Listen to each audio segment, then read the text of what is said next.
అందరూ వేస్తారు కదండి. అందరూ వేస్తారంటే ఏంటి అమ్మా? బుద్ధి లేదా మీకు? సిగ్గు లేదా?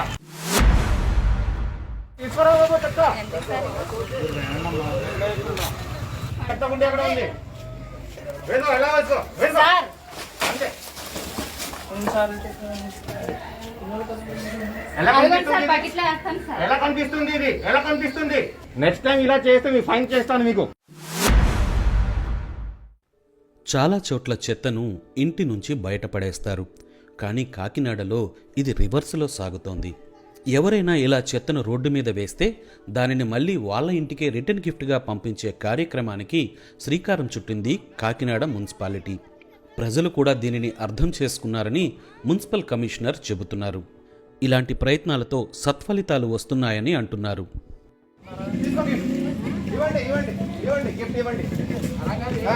అయ్యో మంచిది అలా అలాగే చేయాలి.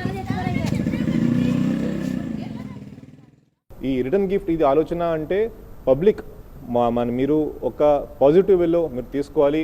ఇప్పటికైనా ఒక 2 వీక్స్ వరకు రిటర్న్ గిఫ్ట్ ఇచ్చిన తర్వాత అయింది. పబ్లిక్ చాలా పాజిటివ్ వేలో తీసుకున్నారు. దగ్గర మోర్ దాన్ 90% పబ్లిక్ చెత్త వేసిన వాళ్ళు రోడ్ మీద మానేశారు. వాళ్ళు కూడా చాలా పర్ఫెక్ట్గా అంటే చాలా ఆలోచనతో వాళ్ళు ఇది ఒక మంచి ఆలోచన, ఒక ఆరోగ్యం బాగుంటుంది, దీని ద్వారా హైజీన్, క్లీనినెస్ అండ్ శానిటేషన్ మనమే కాపాడాలి.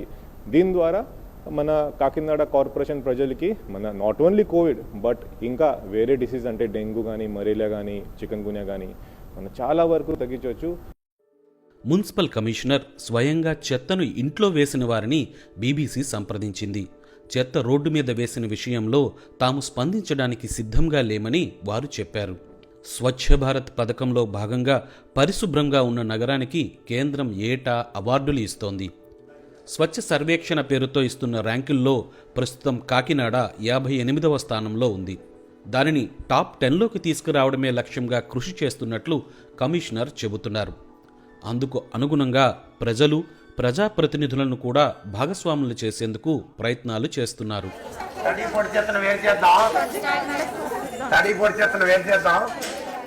వార్డులో ఏ కార్పొరేటర్ అభివృద్ధి చేస్తే ఆ కార్పొరేటర్కి ఎక్స్ట్రా డెవలప్మెంట్ ఫండ్ ఇస్తా అని చెప్పారు. అది ఇంకా మాకు ఇనిషియేటివ్ ఇంకా పనిచేయడానికి మాకు ముందుకు వచ్చి మేము చేస్తున్నాము. వాళ్ళు ఫస్ట్ ప్రైజ్ 2 crores అలా చెప్పారు. 2 కోట్ల రూపాయలు నా వార్డులో పనిచేయగలని కెపాసిటీ నాకు వచ్చిందంటే వార్డు ప్రజలకి, నా వార్డుకి నేను ఎంతో అభివృద్ధి చేస్తానని చెప్పి కోరుకుంటాను. అలాగే మరి స్వచ్ఛ సర్వేక్షణలో గతంలో 159 పోస్టులు ఉండేది కాకినాడ. మొన్న 2019కి 59 పోస్టులు వచ్చింది.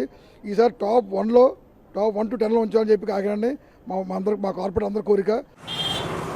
కాకినాడ సహజంగా సముద్ర మట్టానికి దిగువన ఉండడం వల్ల పారిశుద్ధ్య నిర్వహణ పెద్ద సవాల్గా ఉంటుంది. డ్రైనేజీ వ్యవస్థ పెద్ద సమస్య అవుతుంది. కానీ ప్రస్తుతం మున్సిపల్ కార్పొరేషన్ చేస్తున్న ప్రయత్నం కొంత సానుకూల ఫలితాలు ఇస్తోందని స్థానికులు అంటున్నారు.